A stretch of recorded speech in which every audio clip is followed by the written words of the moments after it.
Seeja டாக்ஸ்ல Tamil podcast உங்களை இந்த ஆழமான விவாதத்துக்கு வரவேற்கிறது.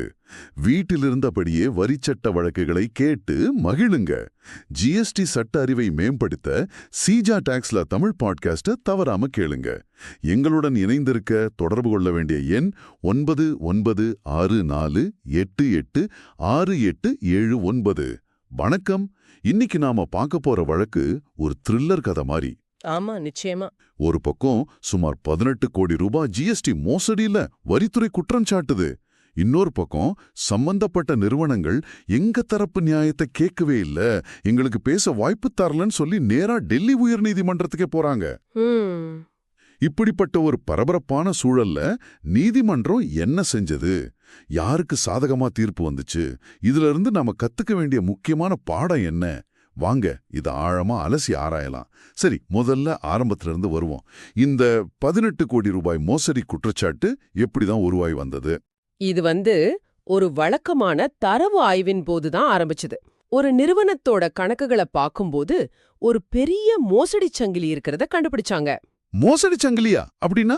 அதாவது உண்மையில எந்த பொருளும் கைமாறாது, எந்த சேவையும் வழங்கப்படாது, ஆனா போலி பில்களை மட்டும் வச்சு உள்ளீட்டு வரிக்கடன், அதாவது இன்புட் டாக்ஸ் கிரெடிட், ஐடிசின்னு சொல்வோமே, அத கோடிக்கணக்கில் எடுத்திருக்காங்க.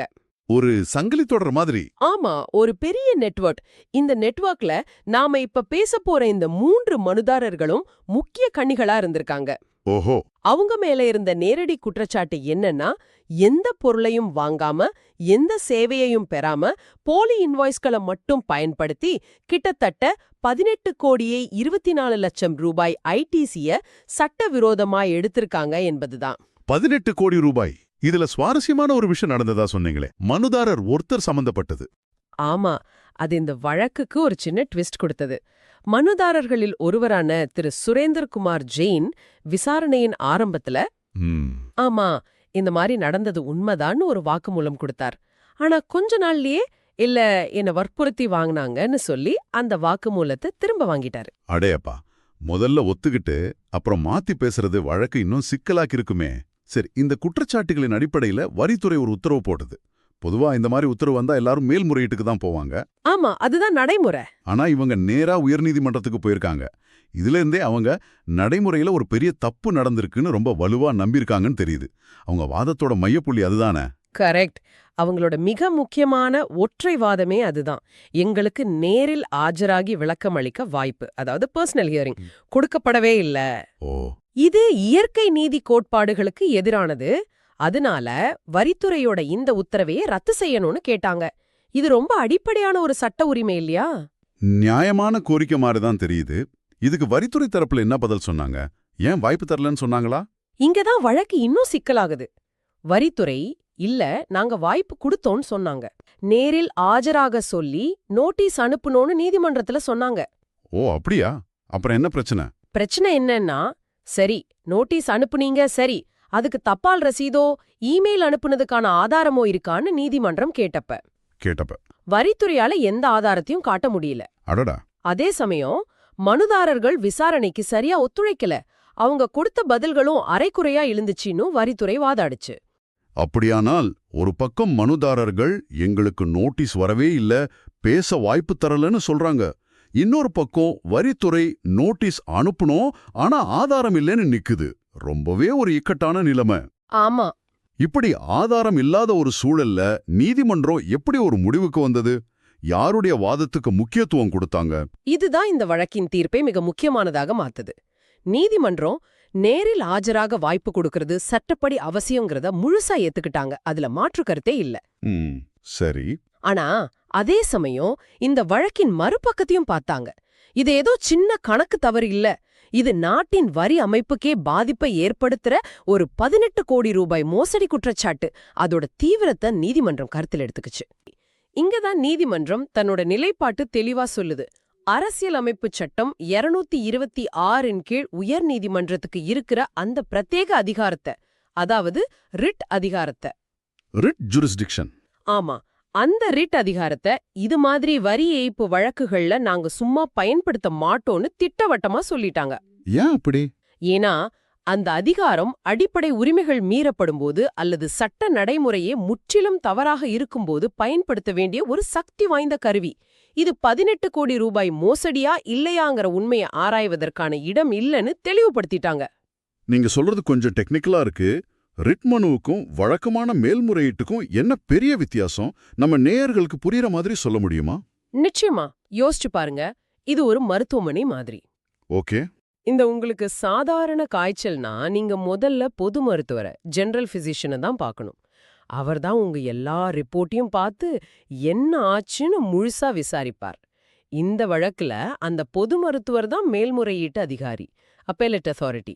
சரி, புரியுது. அதை விட்டுட்டு நீங்க நேரா ஒரு இதய அறுவை சிகிச்சை நிபுணர்கிட்ட, அதாவது கார்டியாக் சர்ஜன் கிட்ட போனா அவர் இது ஏன் வேலை இல்ல, முதல்ல பொது மருத்துவரை போய் பாருங்கன்னு சொல்வார்.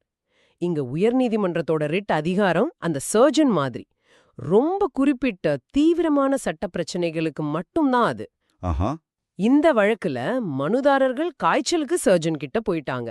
வாவ், இது ரொம்ப தெளிவான விளக்கம். அப்போ நீதிமன்றம் நீங்க தப்பான கதவை தட்டிட்டீங்கன்னு சொல்லியிருக்கு. ஐயா பாவம். அப்போ அவங்க மனு தள்ளுபடி ஆயிடுச்சுன்னா அவங்களுக்கு வேற வழியே இல்லையா? 18 கோடி ரூபாய் சம்பந்தப்பட்ட விஷயமாச்சே. இல்ல. நீதிமன்றம் அவங்கள அப்படியே கைவிட்டுடுச்சா இல்ல ஏதாவது வழி காட்டுச்சா? இல்ல, நீதிமன்றம் அவங்கள கைவிடல. அதுதான் இந்த தீர்ப்போட சிறப்பு. அவங்களோட ரிட் மனுக்களை தள்ளுபடி செஞ்சாலும் அவங்களுக்கு சரியான சட்ட வழிய காட்டுச்சு. என்ன வழி அது? நீங்க உண்மைகளை, அதாவது ஃபேக்ட்ஸ விவாதிக்க வேண்டிய இடம் உயர்நீதிமன்றம் இல்ல. ஜிஎஸ்டி சட்டத்தின் பிரிவு 107 கீழ இருக்கிற மேல்முறையீட்டு அதிகாரி கிட்ட போங்க. அங்க உங்க தரப்பு ஆதாரங்களை எல்லாம் காட்டுங்க. அவர் அதை விசாரிப்பாருன்னு தெளிவா வழி காட்டினாங்க. ஓ, அப்போ நீங்க சொல்றத வச்சு பார்த்தா நீதிமன்றம் மனுதாரர்களோட உரிமையை மதிக்கலன்னு சொல்ல முடியாது. ஆனா அந்த உரிமையை நிலைநாட்ட அவங்க தவறான இடத்துக்கு போயிட்டாங்க. கரெக்ட். உங்க பிரச்சனைக்கு தீர்வு இருக்கு, ஆனா அது இங்க இல்ல, மேல்முறையீட்டு மன்றத்துல இருக்குன்னு வழிகாட்டி இருக்கு. சரிதானே? முற்றிலும் சரி. அது மட்டும் இல்ல, மேல்முறையீடு செய்யறதுக்கான காலக்கெடு முடிஞ்சு போயிருந்தாலும். ஆமா, அது ஒரு பிரச்சனை இல்லையா? ஆமா. ஆனாலும் நீதிமன்றம் ஒரு சிறப்பு வாய்ப்பையும் கொடுத்தது. ஜான்வரி 31, 2026க்குள்ள சட்டப்படி செலுத்த வேண்டிய முன்பணத்தை ப்ரீ டிபாசிட்ட கட்டிட்டு நீங்க மேல்முறையீடு செஞ்சா அத காலதாமதம்னு சொல்லி தள்ளுபடி செய்யாம வழக்கின் தகுதியின் அடிப்படையில ஆன் மெரிட்ஸ்ல முழுசா விசாரிக்கணும்னு மேல்முறையீட்டு அதிகாரிக்கு உத்தரவும் போட்டது. சரி, இந்த நீண்ட விவாதத்துல இருந்து தொழில் செய்றவங்க, வரி ஆலோசகர்கள், நம்ம நேயர்கள் கத்துக்க வேண்டிய மிக முக்கியமான பாடம் என்ன? இதுல 2 முக்கியமான பாடங்கள் இருக்கு. முதல் பாடம், வரித்துறை உத்தரவுல உங்களுக்கு பிரச்சனை இருந்தா முதல்ல சட்டத்துல சொல்லப்பட்டிருக்கிற மேல்முறையீடு வழிகளை பயன்படுத்துங்க. அதுதான் சரியான முதல் படி.